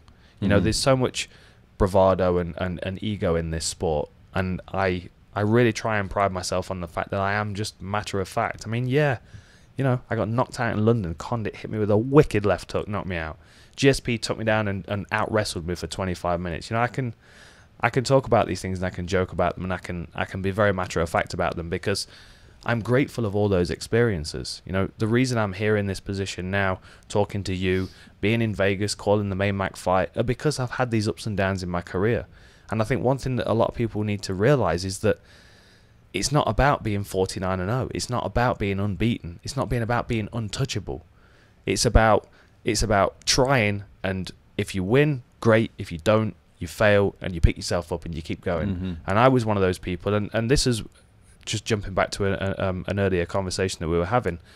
One of the reasons why I like Paulie Malignaggi, I didn't find anything easy in my career. I was surrounded by people like Paul Daly, who hits like a truck, Andre Winner, who's lightning fast, Jimmy Warled, who's like wrestling two farmers at the same time.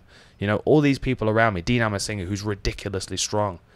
All of these people around me that were athletically gifted in some way were always able to better me if I didn't have the psychological strength and the adaptability to learn how to deal with it.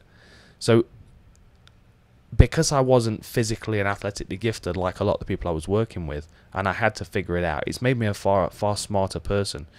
Perhaps my athletic career wasn't as successful as it could have been, but the lessons that I learned were really what I got into martial arts for in the first place. You know, I'm trying to be better tomorrow than I am today.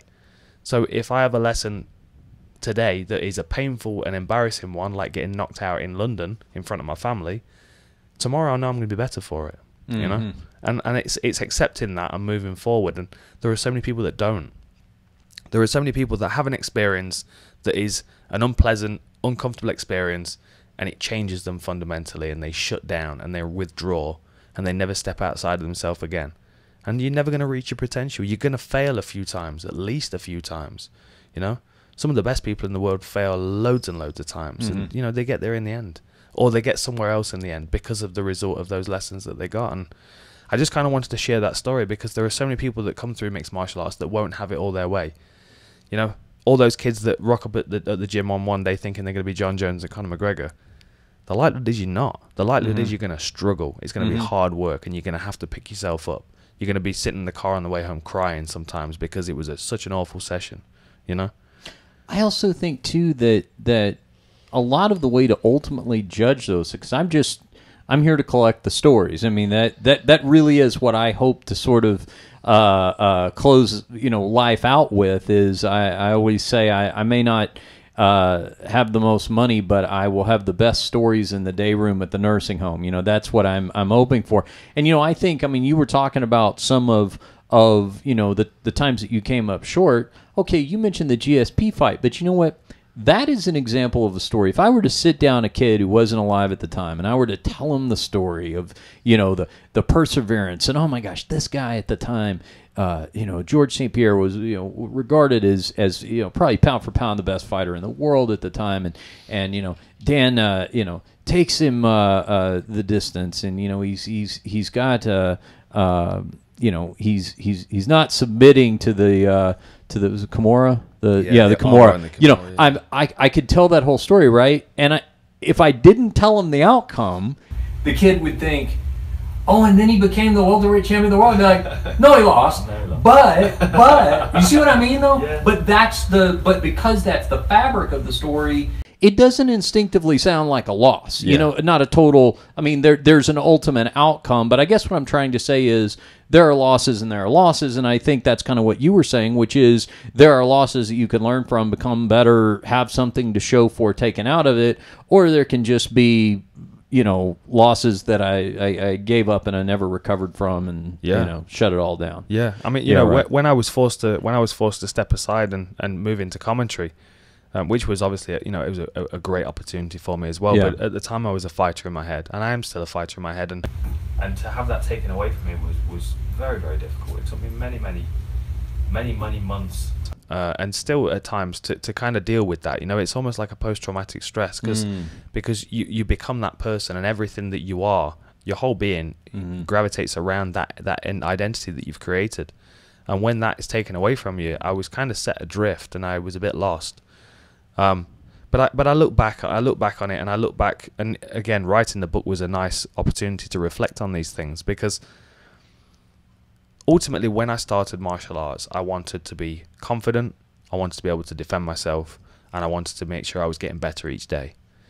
Right now, sitting in this chair, I am a better martial artist than I have ever been. I'm more confident than I've ever been. I'm stronger physically and mentally than I've ever been.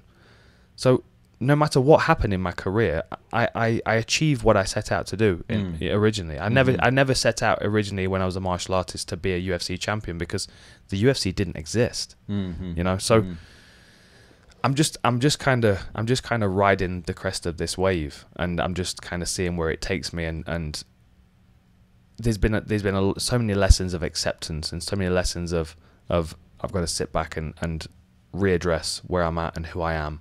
And my place in this sport, and the ups and downs and the lessons that I've learned in my career, and the way that I used to approach my fights have all prepared me for this job that I'm doing right now.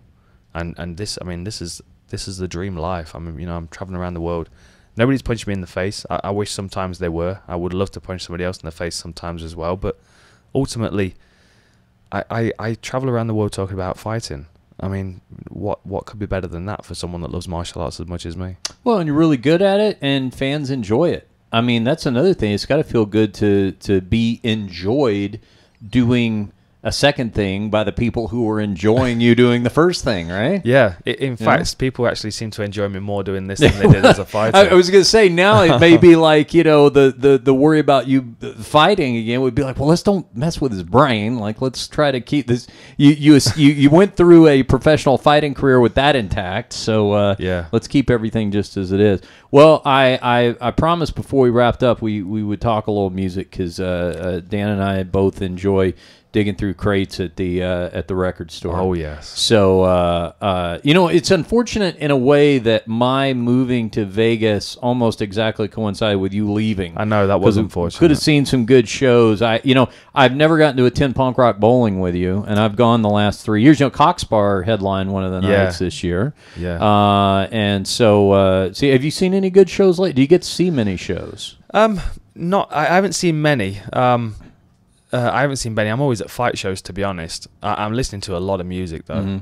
Always do. I mean, it's a big part of my life. I think the last band I went to see was Massive Attack. And that was, I've wanted to see them for a long, long time.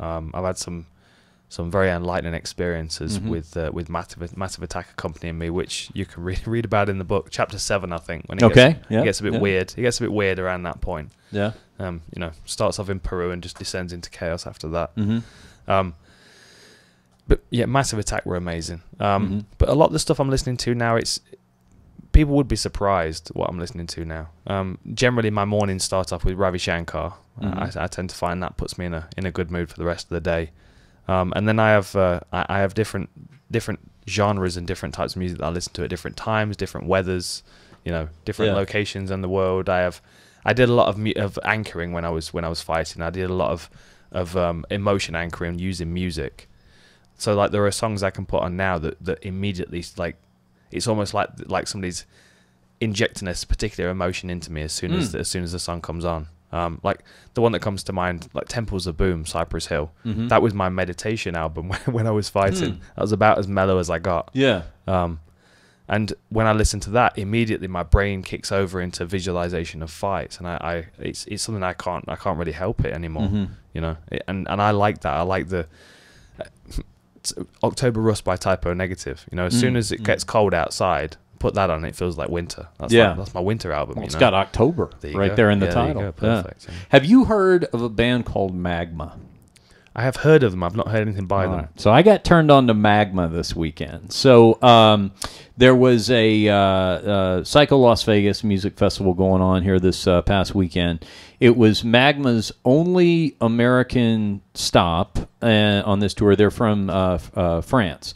And they, I believe up until a year or so ago, since they're click on that 15 October, that one right there, play a little bit of this while we're watching. This band has been around since 1969. The drummer is the only constant member of the band, and he writes and arranges everything. I got turned on to this band this weekend by my friend Jello Biafra, who was the lead singer of the Dead Kennedys. And he's been a friend of mine since I think I met him when I was 21 or something like that. But he's another guy that's got, like, you know, the world's most diverse musical taste. And this is one of his all-time favorite bands, so he had come into town specifically to see them. Now, what's wild about this, Dan, is that they're like a 7-piece band, but even though they're from France, they don't sing in French. The drummer has crafted his own language, and it's I guess complex enough that, as Jello was explaining it to me, linguists have studied it and said, yep, okay, it is a language, and then their fans create like unofficial dictionaries of like glossaries of the terms and things like that. So it really was a wild experience. It was like I definitely saw some Frank Zappa in there. I watched some interviews with this guy, and he was talking about how John Coltrane is pretty much just his singular influence and inspiration for this. He thinks he does vocally what Coltrane did with the saxophone. Like, he had a great way of putting it. He said, somebody was asking him, well, what if I can't understand the lyrics? And he's like, well, can you understand John Coltrane's saxophone? Like, it's talking to you, but are those words to you, or are they feelings or emotions? So I thought that was interesting. I like that. A lot of the stuff I listen to now has got vocals that I don't understand, language that I don't understand, because then the voice just becomes another instrument. Yeah. And I like that. I like the... you see, this is why I liked heavier music, because it wasn't necessarily about what they were saying. It was the intention behind it. It was how they were saying it. Yeah. Like, I mean, Deftones were always one of my favorites to train to. And when Chino's screaming into that microphone, it doesn't matter what he's saying. You can feel it. You connect with his emotion, you know. And I like that. And the same with a lot of the stuff I listen to now. A lot of the more electronic stuff I listen to. Like, I've been listening to Ganja Giri and Dare Dover recently, and a few other ones. And I mean, it's beautiful music to listen to, but it's the vibration, it's the resonance that I tune into. And yeah, I mean, music's been such a massive part of my life. Speaking of the heavier stuff, about a week before that, I went to see Slayer. Now, Slayer is my favorite of the big four. You got Metallica, Slayer, Megadeth, and Anthrax. Now, I know you're a big Megadeth guy. Would you say that's your favorite of the big four? Yeah, I would say so. Okay. I would say so. Megadeth were my band when I was a teenager. Yeah. You know, I liked the other stuff, but Megadeth was really were the ones that got me into all the heavier stuff. You know, what particular about them do you think? As opposed to any of their contemporaries, it's the aggression and the pace. Like, Dave Mustaine's an angry man. You know, he's an angry individual, and I mean people don't know the story generally, but you know, he was in Metallica. He was kicked out of Metallica for his issues. You know, you have a drinking problem. Yeah, right. When you're in Metallica and they kick you out because they deem you to have a drinking problem, right? Yeah. His catchphrase apparently every time they woke him up was, "What time does the plane leave?" Yeah, he would just say that automatically. Yeah, but, yeah. And the other thing as well is, you know, if you listen to Countdown to Extinction or Euthanasia, they're they're better produced albums, you could say. There's definitely a political agenda to them, you know, like especially, you know, Countdown to Extinction. He's talking about you know, shooting animals in cages and that kind of thing. I mean, that's something that resonates with us quite a lot with the stuff that we do and we talk about. But yeah, Symphony of Destruction, that was the first Megadeth song I heard, and that was I'd gone to a music lesson. I'd gone to a guitar lesson, and my friend who was teaching, his name was Artemis. He was 15, 16 years old. Well, it's a great name for a guitar player. Yeah, I think he was Greek. Yeah, he was a fan. But you know, Megadeth posters all over his walls, and I literally went into his bedroom with my acoustic Spanish guitar. Me and my friend were sat there. Yeah, here we go. Yeah, yeah. It's that chug. Now with Megadeth, you know, the thing I think that I've always liked about Slayer is that they have just been the same, you know, and Megadeth has largely been consistent too, but band members change. You know, that's definitely the Dave Mustaine show, Dave Ellefson, but you know, I mean that Mustaine has been the constant there. But with Slayer, it's so much the same that it's like, I see them for the second consecutive year now, and it's like Tom Araya looks like somebody's Mexican grandpa, and Kerry King looks like the guy that comes over to help your Mexican grandpa work on his motorcycle on weekends, you know? Yeah. But it's just that consistency. Like, they've been doing that that long. So I think I personally connect to that. Yeah. I've had a more difficult relationship with Metallica because I actually have we were talking about things you collect. I have a poster that is signed by the four members of Metallica, which included Cliff Burton at the time, that I got in 1986 when they were opening for Ozzy Osbourne, and they did an in-store appearance at Sound Warehouse, and my friend Brent Scallion took me to, because I didn't have a driver's license yet at the time, and they all signed this, poster for us. Now, that was the band that I associate with being Metallica, and sometimes I wonder if Cliff Burton had stayed. I heard, I think it was Kirk Hammett say this fairly recently.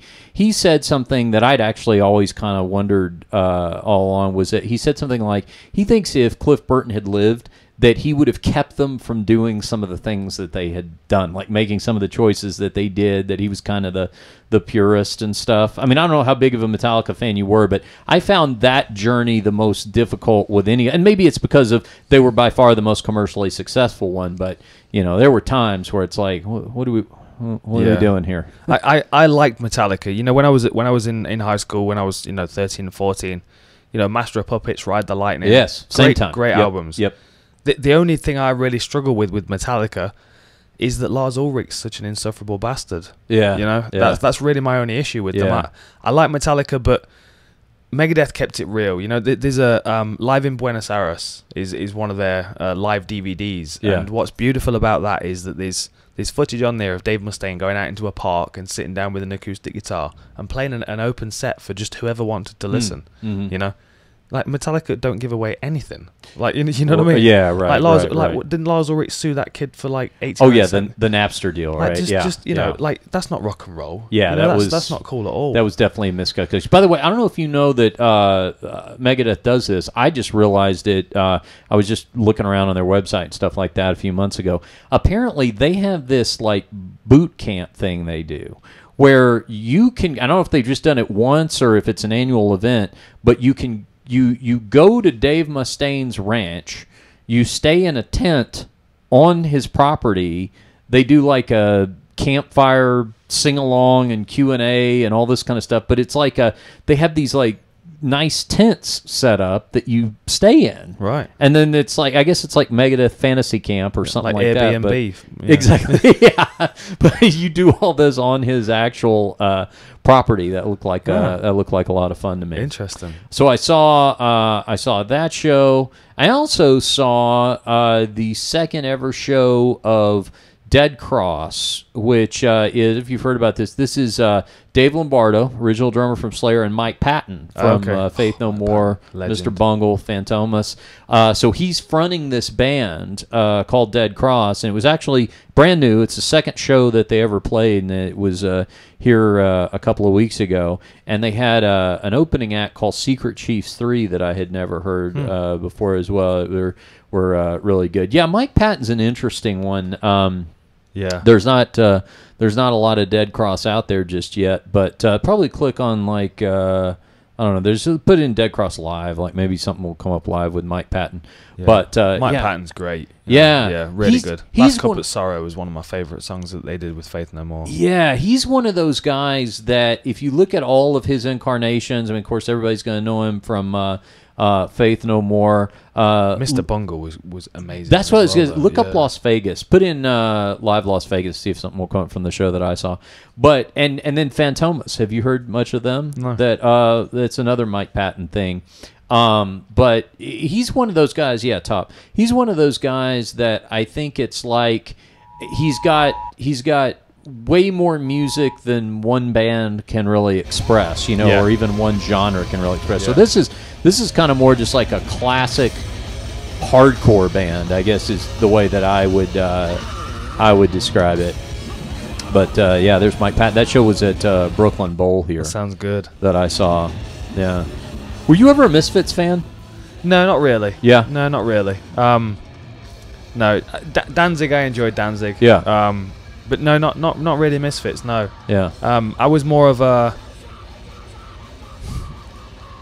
Pantera, Tool kind of. Like I like the heavier stuff. Yeah. Pantera were really like Megadeth. I loved Megadeth Yeah. through my teens, but when I kind of got to an age where I was to claim a band, it would have been Pantera. Yeah. Like all of my all of my more kind of punk and punk rock stuff was from my dad, which is all the older punk. You know, you inherited. Yeah, I think he had said. I've never met your dad, but we talk on Twitter sometimes. Yeah, and I think he had said something about you'd inherited his record collection or something, or that's pretty cool. Yeah, because my dad had nothing to offer in the way of a cool record collection, so you consider yourself lucky. I was really, really lucky with my parents because they both had excellent music tastes. Yeah. My dad was.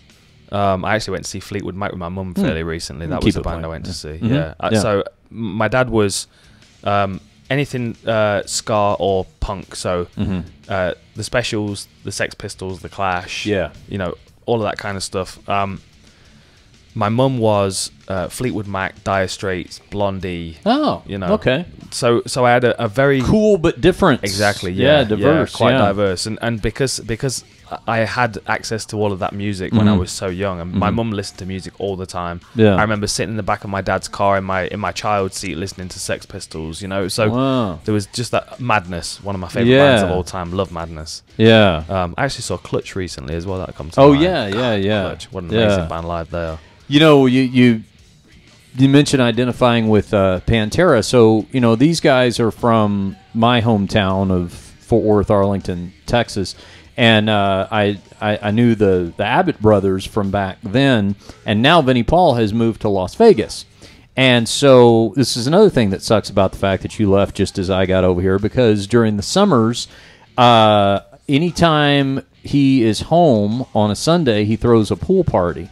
And I go over to these, and let me tell you, it's exactly as you would imagine it to be. Yep. This was he in Arlington. The great thing about Pantera was that as big as they got, they never left Arlington, Texas. So you always saw them around Arlington. For people may not know, I mean, Arlington's that's where the Cowboy Stadium is now. So it's basically this town that's in between Dallas and Fort Worth, and they always came back to there. And Dimebag's house was like, it's what you would think a 15-year-old rocker kid's house would be like if he just inherited a bunch of money. Yeah. And so, and that's what it was like. It was like, you know, there's just music equipment set up all over the place. There's like people that had come through the house. I remember seeing where Ace Frehley had drawn a picture of himself, but just on the wall. Like, just, hey, you're here, draw, you know, sign the wall while you're here. So there's a lot of that going on.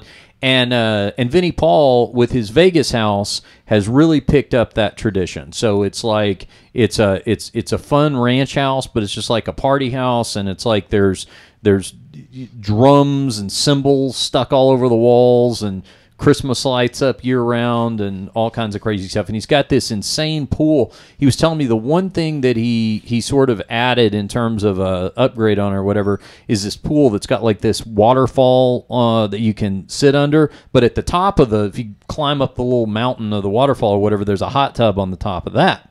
So anyway, nice. Yeah, sounds like a good deal. Maybe you can make it over there with us one time, because if you're ever around on a Sunday, it's cool because it's like whatever bands are, you know, off the road or coming through or whatever, you know, are there. And he's an awesome guy. He's a lot of fun. Did you ever get to know him much when you were? I met him one time. I met him one time at there was some huge metal festival going on in Los Angeles, and I met him there.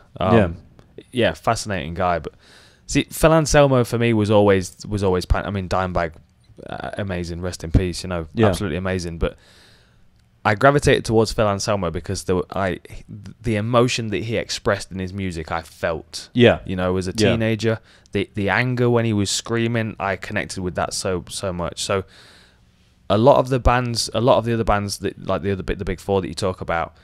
And even older Megadeth stuff, when it gets to the Bruce Dickinson, the high pitched singing, that I don't connect with that. I struggle with that. It needs to be angry, and it needs to have balls. That's why for me, when I went through all the metal, I went through, you know, Pantera and Megadeth and all the newer stuff that was coming out. I mean, you know, I listened to Deftones a lot, and Meshuggah, one of my favorite bands, Tool, absolutely amazing. But then I got into hardcore. I got into Madball and Sick of It All and Blood for Blood and just that kind of rawness. I really appreciated that, and I feel, to be honest, that's kind of when punk left the 70s and went a bit more mainstream. That the mantle of punk was taken over by hardcore, and they kind of ran with it because they were, you know what I mean. They were kind of like, we're not accepted by any demographic, so we're just gonna do this, and we don't care. You know, like bands like Bane, where they talk, their song "Some Came Running," where they're talking about the tour bus, and they're not making any money, but we're getting in the tour bus anyway because that's what you expect of us, and we're just gonna keep grinding. And like Vision of Disorder, those bands that are just, it's just powerful music. It was always great for me to train to. I try and be more mellow now because they affect my emotions too much, and sometimes I can't control them. Like I talk about it in my book, the first 2 fights I came out to Drag the Waters by Pantera, and I was so hyped up and angry. I remember both fights I ran to the cage. I just ran to the cage, taking my clothes off on the way. By the time I got there, I was so hyped up and fired up that it's a great mindset to be in if you need to do 3 reps of a heavy weight, or you need to sprint up a hill as fast as you can.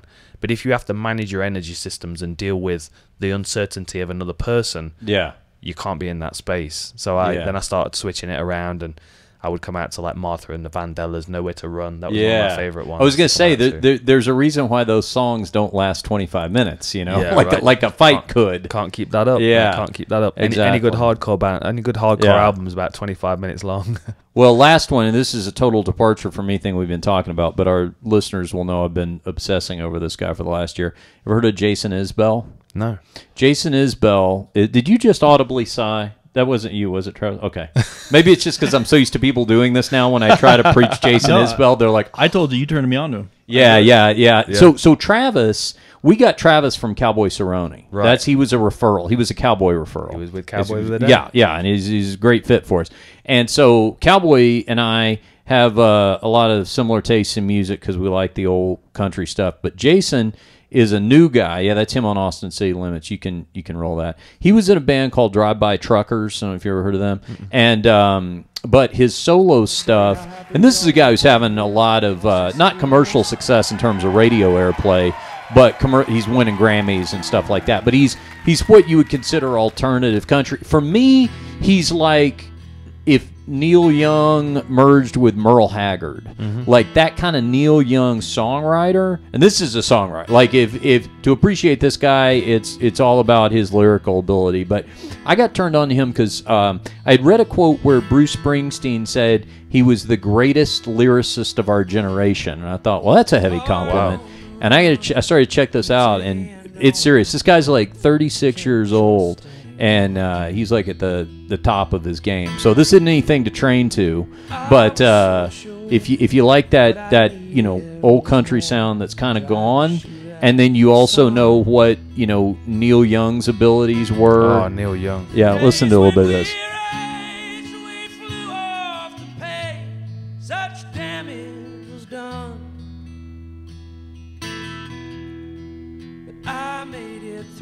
Maybe some ayahuasca in a float tank with this plan. Oh, yeah. Yeah, there you go. Sure. Yeah. Talking of ayahuasca, I've got one other guy for you to search, and I've got his lyrics tattooed on my wrist, so that's how good. Okay, all right. His name's, he's an Irish, well, I would call him a folk singer, to be honest. His name's Niall, Niall. Okay. His last name's McGuigan, but I'm not sure whether it's in there. But the song's called Stillness. Is that a different guy? Oren? Niall Oren, okay, not him. Niall. Yeah, and then just type in Stillness after that, see if that comes up. So the story of this song is here we go, top one. So the story of this song is I was sitting, going back to Peru, going back to ayahuasca. I was sitting in a ceremony. It was my 3rd ceremony ever. I was in Peru, and I'd already done 2 that week, and they were pretty amazing. 3rd one was hellish. Couldn't move. I was uncomfortable. I was in pain. I couldn't get to the door. I couldn't stand up. And all the way through the ceremony, it was unbearable. And he was there. He was doing ceremony as well. And this guy? Yeah. Okay. And he'd asked the shaman. Wear it on your sleeve. Wear it on your sleeve. And I hope it sits naturally. all that we want is much more than what we need. So I'm sitting there, we're about probably an hour before the end of the ceremony. Yeah. And he'd spoken to the shaman and asked if he minded if he played the guitar, because the shaman sings throughout the ceremony. So he sat there and he played his guitar, and he played three or four songs, and I recognised them. He played a Bob Marley song and a Beatles song and I think a Simon and Garfunkel song, and then he sung another song, the fourth one. And I knew the song. I knew the lyrics. It was like I could have told you, I would have put all my money on the fact that I had it on my iPod. So the next day, I woke up, I got my iPod out, and I was searching for this song. Couldn't find it. I went and spoke to him that same day, and I said, that the song that you sung last night, the Stillness song, who did that? Who sung that? He said, oh, I wrote that like 2 weeks ago. And I honestly, I felt like I've heard it 1,000 times. Wow. But the shift in my feeling in that moment, I mean, when he started singing, when he was playing the guitar, there was a slight alleviation of the discomfort. But when he started playing this song, it left. And immediately I felt elevated from that hellish position that I was in. Wow. So he did you know him before that? No. You never heard of him? No, like we met that? in Peru. We met in Peru. And when I got back, I said I'm gonna get those lyrics tattooed. And I did. They're on my wrist there. Stillness is how you breathe. Oh yeah. Well, he should be flattered because you're running out of room. Right? I mean, it's one thing for me to say I'll tattoo something on you. Okay, big deal. But Dan's got to be picky at this point. Yeah. That's cool. Well, does this guy? I mean, is he mainly known in Ireland or? Yeah. Do you know, he's actually just sent me his new album. Okay. He's excellent. He's worth checking out. Beautiful voice. Really, really talented. Niall McGuigan. Yeah. All right. Very cool. All right. See, this is how we do. I mean, we started out talking about like the heaviest music known, and then we're ending exchanging singer-songwriter. And look at that. Recommendations. 2,500 views, and I'm probably about 500 of those views. There you go. You know? All right. Yeah. So give this man some views and some likes. He's very talented. I know talented. what you mean. You know what? I'm the same. It's like I love. This is part of the fun of Jason. It's funny. My girlfriend calls Jason Isbell my boyfriend now. She's like, but I had this. We've been trying to get him on the show. Right. The problem is he's doing very well right now. So he does like Stephen Colbert and Jimmy Kimmel and the big shows, and he's in demand, and I guess that's a good thing because that means he'll stay around to make music. So we're having to work on getting him to come on our little show here. But it's funny, our listeners are trying to help. Like one of our listeners tweeted me that his brother married Jason Isbell's cousin. So he's trying to work some back channels and out because guys from Alabama. He's trying to work some Alabama back channels to get him on and everything. But there is a thing about, to me, that's so satisfying and rewarding. Kind of like, you just turned me on to something here with Niall. Is that it's so cool to be able to give that to somebody. You know what I mean? To turn your friend. And okay, you didn't know about him. I've told you. And what that means is when you listen to him and you dig him, you're going to be like, hey, Richard did that. Like there's something very fun. I think I'm going to go to the record store tonight. It's like make me want to go dig through some crates or something. It's a great feeling. Just like every time somebody listens to, a phone booth fighting, they'll think, Dan Hardy did that. That's right. He made that. He made that relationship. We've got to thank that guy. That's right. We should buy his book maybe. That's right. That's right. Yeah. You absolutely should buy Part Reptile. But you know what? How many people can say that they made a podcast marriage like that? It's you two have done an excellent job with this. You're both fascinating individuals, and to be creating something like this for people to tune in and listen to it. These are the things that change the landscape of our reality. These are the conversations that you have are things that make people wake up, that introduce them to even just a new song that may change the way they feel on a particular day and send them in a different direction. This positive influence that you're putting out is commendable. So thanks, man. I appreciate that. We absolutely will. Twice a week, if not more. Is there anything you want to mention, Dan? I mean, we talked about Part Reptile, your book, and that sort of thing. People can follow you on Twitter at Dan Hardy MMA, not the handyman. That's that guy's. By the way, have you seen how much chatter the John Jones guy gets? The guy who's at John Jones. No. So there's a guy whose real name is John Jones, spelled like John Jones, but he's not that John Jones. Right. So he's kind of interesting in his own right, and he gets so much. It's basically like, you know, you moved into a house after a celebrity lived there, so you get just all this mail that's not really meant for you. It's kind of funny to see him on there. I'm sure the handyman Dan Hardy enjoyed similar experience. There he is, right there. Yeah, at there John Jones. Yeah. And I'm not sure what all. I think he's involved in tech.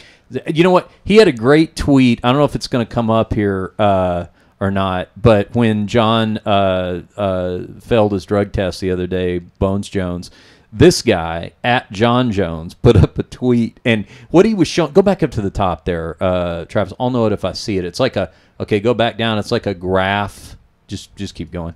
It's like he had a picture of a graph, but the graph was that one. So this goes to show you he's had 7,400 new followers and 30 million impressions in 48 hours. Okay, click it so I can read that very last thing that he posted there. All right, look at what he put down here. He put up the graph, and his tweet says, "Welp. Either my tweet about cats barfing on my bare feet went super viral, or at Johnny Bones done fucked up his life again." It like happens to every time. That was brilliant. Every time he gets in the news, that happens to this guy's Twitter account. You know what's funny is I was going through his tweets yesterday, and this guy? Yeah, this I was John actually wondering Jones? if he would Skype in sometime. Yeah, we should get him on here. Maybe we'll get Dan Hardy, the handyman, on. Have you guys ever met? No, never met. No, he's got an excellent haircut though on his website. Yeah, you should interview him as if he's John Jones. Yeah, that's what you should do. That would be good. Ask him about the steroids. Ask him about the Daniel Cormier fight. And see what he's got to say. All right, I will. I mean, he's got the name, so his opinion counts, doesn't it? Yeah, I'll ask him a lot about being young and learning from his experiences. Do you think there's someone else in the world out there called Donald Trump that's getting so much abuse right now, or is the one and only? You know what? I've never heard of anybody else with that name. But to me, that name would be the abuse would be well founded just if you still have the name at this point.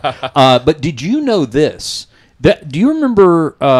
Were you still over here when the Jerry Sandusky scandal happened? Yes. Okay.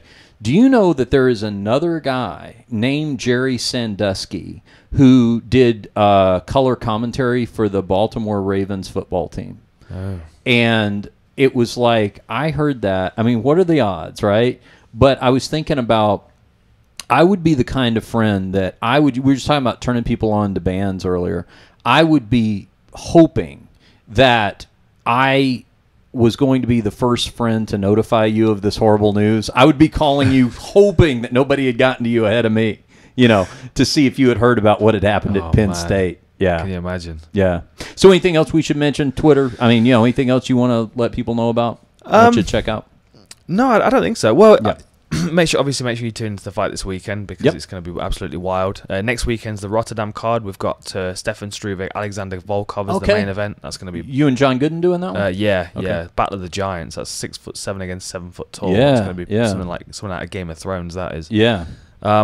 But no, other than that, just make sure you're checking out the Inside the Octagon shows that we're doing because that is, in my opinion, probably the best thing I do. You guys do great breakdowns on those. Yeah, we put a lot into those. They are really good, and I can tell that they must be doing well because they bought you guys a new set halfway through it. Like they're upgrading the budget, then things must be working out. You and John Gooden, that's another guy I got to thank you for inadvertently introducing me to. He's like a British me.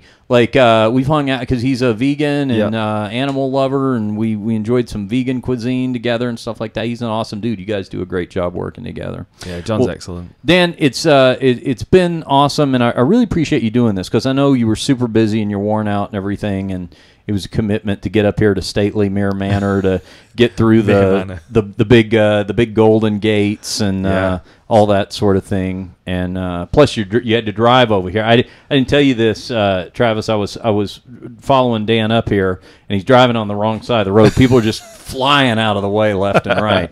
Lucky he made it here. I was playing Grand Theft Auto. Yeah. I knew what side of the road I was supposed to be on. All right. Check out phoneboothfighting.com for previously aired and archived episodes, the merch, merch store, the Amazon banner, everything you need there, all of our social media links. Frank will be back next week, so I want to thank Dan for guest hosting, and he'll be back, and we'll be talking about whatever happened with the Conor McGregor-Floyd Mayweather fight and all the rest of that. Who knows what's going to happen? Who knows what's going to happen? We should cut 2 different versions of the end. Yeah. And just be like, I told you. Yeah. You know? We need a Scooby-Doo ending as well, so we got to do 3. Oh, yes, right. I mean, right. You know, it wasn't for those pesky kids. I would have gotten away with it, too. There we go. If it wasn't for you darn kids. Yeah. All right. For Travis, doing an awesome job producing over there, and for the Outlaw, Dan Hardy, I'm Richard Hunter, and we will see you right back here next time on Phone Booth Fighting.